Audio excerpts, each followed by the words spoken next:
kimsən ki söz deyəsən ustadına? Axı buna pazvalet eləmir yaşın sənin. Axı buna pazvalet eləmir yaşın sənin. Ağlın varsa ki çıxır rahat diyanginə.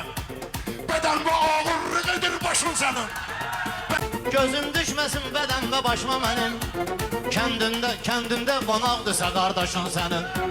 Mən atoma indi də qardaş demirsən. Gizləmirsən yedi budu yaddaşın sənin.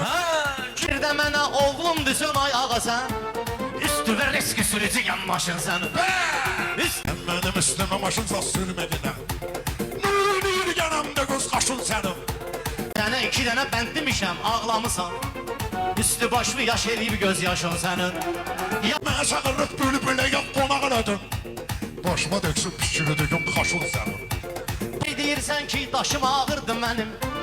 Elə öz başına düşəcək bu daşın sənin. Ağlamasan sən ustadın hörmətini. Maşda qədər hücum eləyər xoşun sənin. 2 dənə bənd yazıb gəlmisən üstümə. Deyəsən burada sınıb karandaşın sənin. Ay qərəqün səni vuraram öldürərəm. Ay nə qədər əhsanında aşın sənin.